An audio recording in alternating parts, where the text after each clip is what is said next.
Halo adik-adik, kembali lagi bersama Les Online Sinau bareng Cikgu. Ya, kali ini kakak akan membahas materi reaksi redoks. Redoks itu kepanjangannya adalah reduksi dan oksidasi. Nah, sebelum kita masuk ke reaksi reduksi itu seperti apa dan reaksi oksidasi itu gimana, kita masuk dulu ke bagian penentuan bilangan oksidasi. Aturannya seperti apa, kita bahas satu persatu karena ini penting banget dalam pengerjaan reaksi redoks ke depannya ya. Yang pertama di sini penentuan bilangan oksidasi.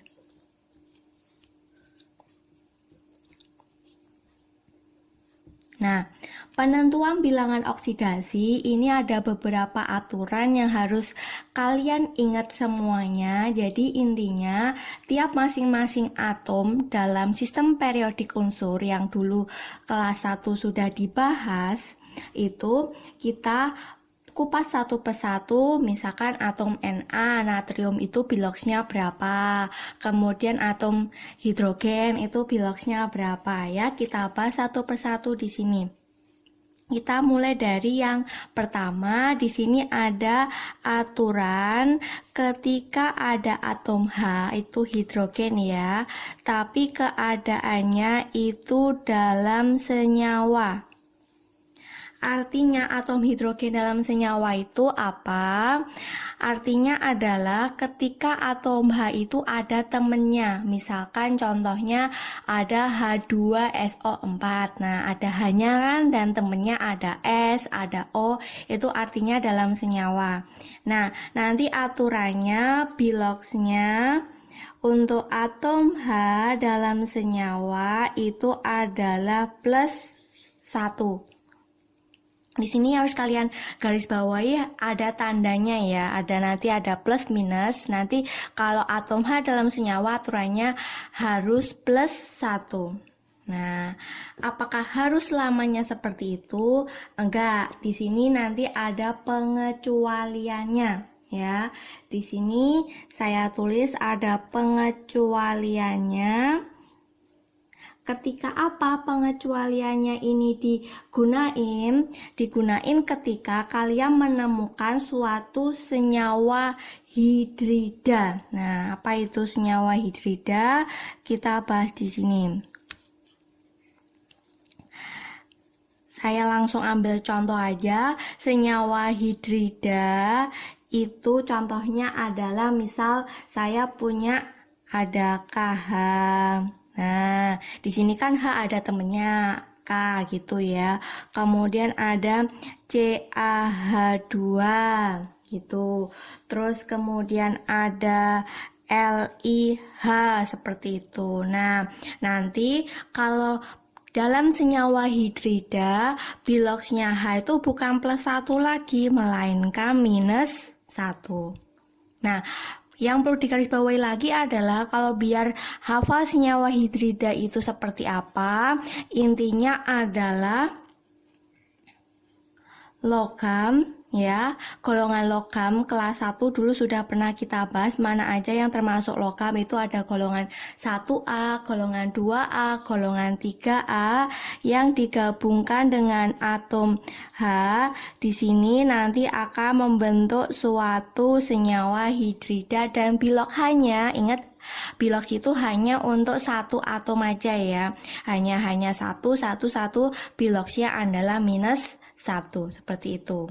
Ya, itu baru atom H dalam senyawa. Kita bahas yang selanjutnya. Yang B itu ada atom O dalam senyawa.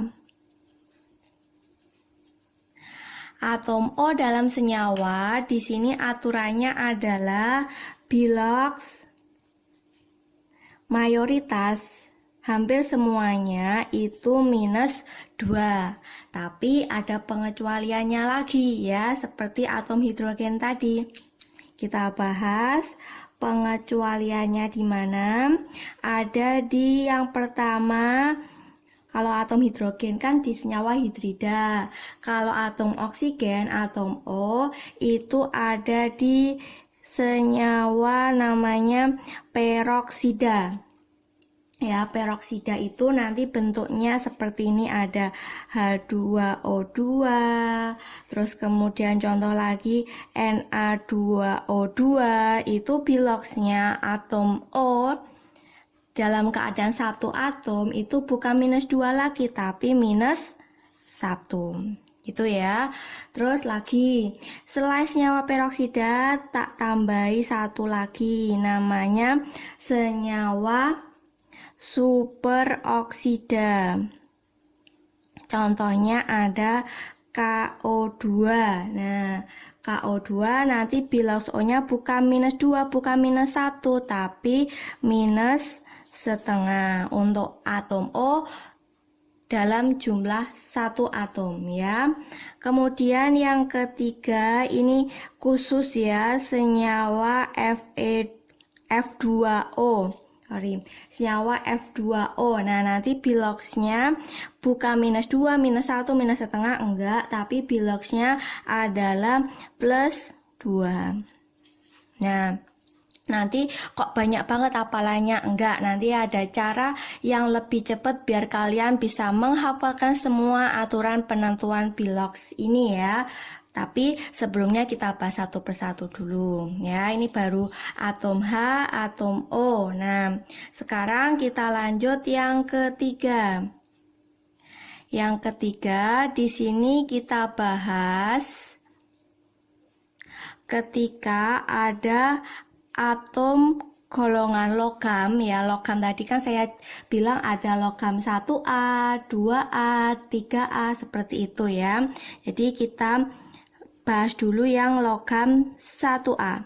Nah, logam 1A itu anggotanya siapa aja? Nah, dulu kelas 1 sudah suruh ngapalin 1A itu siapa aja ya. Karena atom H itu sudah dibahas, jadi langsung aja bawahnya H di golongan 1A itu ada Li, Na, K, Rb, Cs, Fr. Nah, di sini saya memiliki singkatan. Kalau pengen menghafalkan golongan 1A, gini aja. Lina, kawin, Robi, Cs, frustasi. Ya, Lina, kawin, Robi, CS, frustasi. Sudah hafal kan ya? Oke, nah semuanya logam 1A ketika dia itu di dalam senyawa, aturannya adalah biloxnya berapa? 1A, 1 ya. Berarti di sini bilox semua anggota golongan 1A itu adalah +1. Jadi ya, dalam senyawa harus ada temennya seperti itu. Oke, kita bahas selanjutnya. Yang keempat itu ada logam 2A ketika berada di dalam senyawa, ada temennya lagi. Nah, yuk apalin lagi yuk golongan 2A.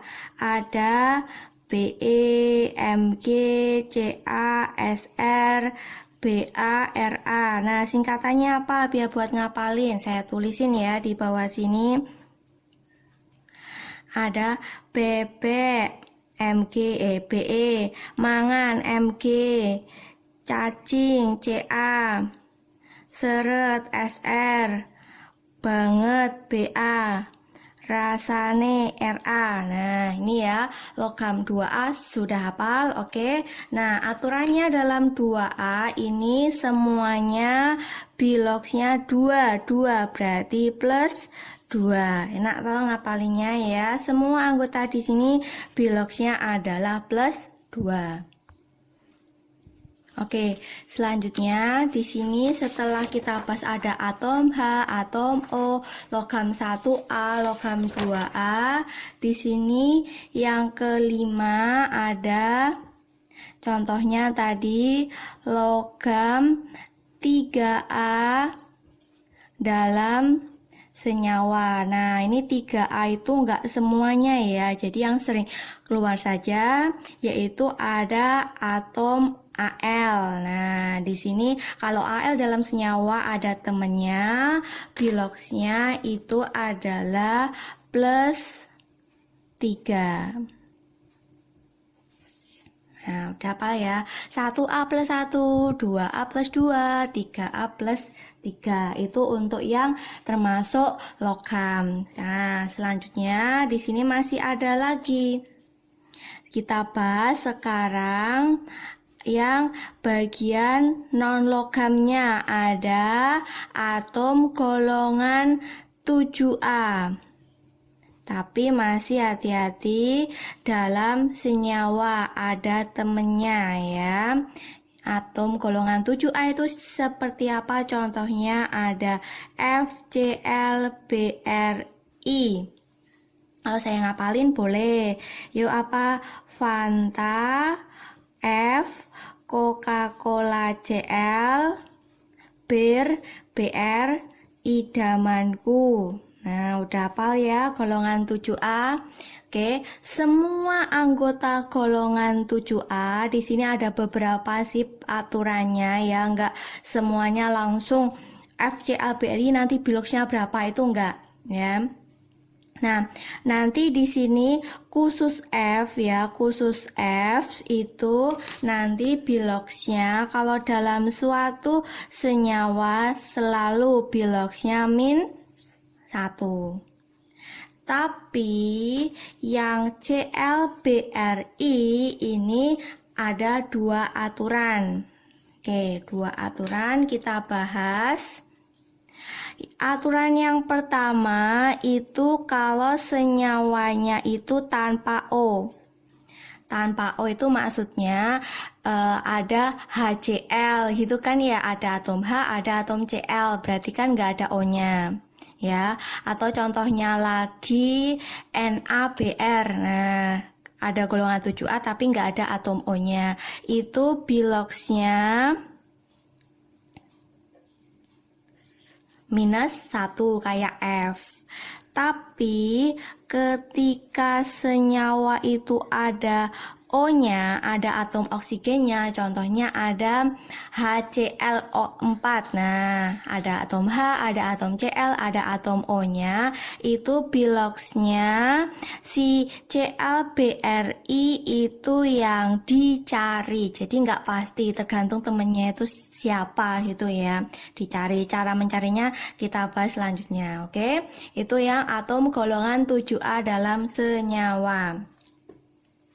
Masih ada lagi aturannya, makanya belajarnya mulai dari sekarang, dicicil biar nanti ketika kalian eksekusi ke soalnya sudah hafal aturan bilox ya.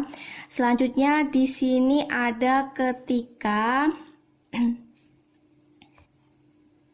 ada unsur bebas. Nah, bebas itu yang gimana ya? Nah, bebas ini ada beberapa aturan ya.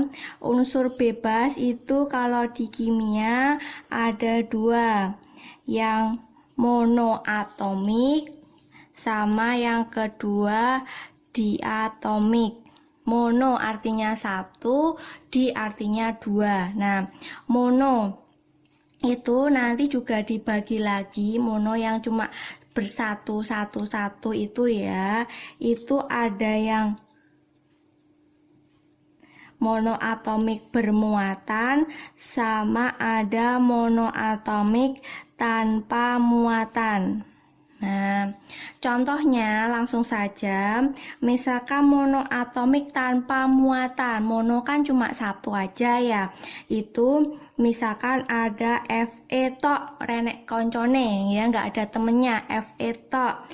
Terus misalkan lagi ada contohnya CO tok dan lain-lain. Nah, ini biloxnya untuk monoatomik yang bermuatan di sini ada plus 2 misalkan, terus ini ada plus 3, berarti biloxnya ini sesuai muatan. Kalau pangkatnya ini aku bilangnya pangkatnya saja ya biar enak. Pangkatnya plus 2 berarti biloxnya plus 2. Kalau pangkatnya plus 3 berarti biloxnya plus 3. Gitu aja ya.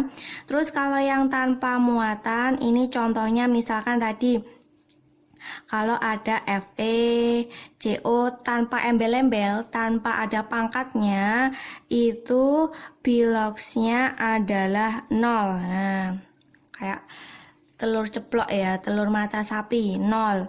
Nah, sekarang kita bahas yang diatomik. Diatomik, di berarti berdua. Nah, keterangan di sini berduanya harus sejenis. Sejenis itu ya homo-homo gitu ya. Contohnya misalkan H2, O2, Cl2. Nah, dan masih banyak lagi pokoknya yang berdua-berdua tapi sejenis. Ini nggak boleh ya.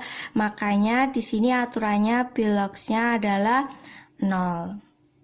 Ya, seperti itu untuk aturan bilox. A, B, C, D, E, F sampai G ya. Semoga bisa dipahami aturan bilox ini. Sekarang kita masuk ke penentuan bilox masing-masing atom dalam senyawa. Nih aturannya ya. Oke, ini yang terakhir nih. Ya, yang terakhir di sini ada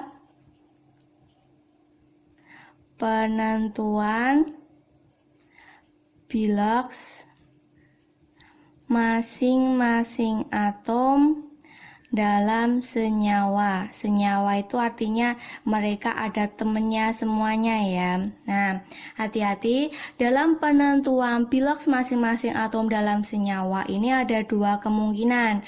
Nanti bisa senyawanya itu senyawa netral. Artinya netral itu senyawanya nggak ada muatannya, nggak ada pangkatnya. Contoh, ada misal H2SO4 atau misalkan lagi HNO3. Nah, mereka kan berombongan banyak temennya, tapi di sini nggak ada pangkatnya, berarti senyawanya itu netral. Nah, kalau senyawanya netral nanti aturannya adalah total bilox semuanya itu harus sama dengan 0. Itu. Nah, sekarang kalau senyawanya itu tidak netral gimana? Artinya senyawanya memiliki muatan, ada pangkatnya. Contoh misalkan ada SO4 2-, ada NO3-. Nah, ada pangkatnya semuanya kan, masih banyak lagi. Nanti aturannya adalah total bilox harus sama dengan muatan. Ini total biloxnya harus sesuai dengan muatan. Seperti itu ya. Bisa dipahami. Oke, itu semua aturannya. Sekarang mari kita masuk ke contoh dalam penentuan bilox masing-masing atom. Oke, saya kasih di sini masuk ke contoh. Ingat ya, tadi aturan bilox hanya untuk satu atom saja ya. Misal saya contoh yang pertama ada KiO3. Nah, ini ada temennya rombongan ya. Rombongan, aturan biloxnya seperti apa? Mari kita kupas satu persatu. Ya, di sini mulai dari kiri aja ya, biar urut, biar enak ya. Kita mulai dari kiri, ada atom K. Tadi atom K, kalau ada temennya masuknya dia golongan 1A. Biloxnya adalah plus 1. Saya kasih di bawah sini ya, plus 1. Terus kemudian I itu masuk di golongan 7A ini ya, golongan 7A I ya. Tapi di situ hati-hati, senyawa ada O-nya. Ya, ada O-nya berarti dia yang dicari, I-nya dicari. Kemudian atom O tadi sudah kita bahas.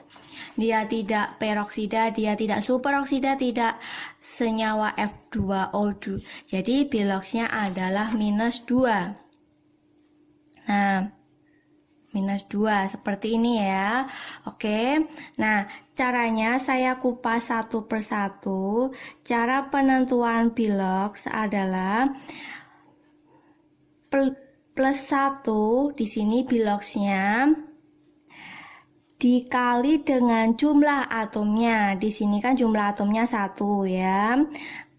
Kemudian ditambah dengan Biloxnya I kan dicari. Berarti gini aja, tanda tanya dikali 1. Karena jumlah atom I-nya 1. Kemudian ditambah minus 2. Biloxnya O dan O-nya ada 3. Berarti harus dikali 3. Sama dengan karena ini senyawanya netral, berarti gak ada pangkatnya kan, total Biloxnya harus sama dengan 0. Ya, plus 1 kali 1 berapa? Plus 1. Ditambah tanda tanya kali 1, tanda tanya. Kemudian plus 2 kali 3, itu minus 6, sama dengan 0. Berarti tanda tanyanya adalah ini pindah ruas. Plus 1 pindah ruas karena jadi minus 1, minus 6 pindah ruas jadi plus 5. Sehingga tanda tanyanya ketemu plus 4. Nah, ini Biloxnya dari atom I. Ya, ketemunya tadi minus 1 plus 6 jadinya plus 5. Seperti itu bisa ya menentukan Bilox kalau senyawanya itu netral. Jadi semuanya sudah ada di aturan dan pasti ada salah satu atom yang dalam senyawa itu tidak ada di aturan sehingga harus dicari. Saya kasih contoh lagi satu. Ada misalkan contohnya yang tadi ada SO4 2-. Nah, ini masing-masing suruh nentuin Biloxnya berapa. Nah, biar lebih cepet tuh gini aja. Kalau saya nulisnya, O kan Biloxnya minus 2 di aturan tadi. Karena jumlahnya 4, saya taruh di atas minus 8. Karena minus 2 kali 4 ya. Terus S-nya karena nggak ada di aturan, saya kasih tanda tanya. Prinsipnya tadi kalau senyawanya bermuatan, total Bilox harus sama dengan muatan. Jadi nanti langsung dibayangin aja buat ngitung karena kita butuh waktu yang cepat tapi penyelesaiannya tepat.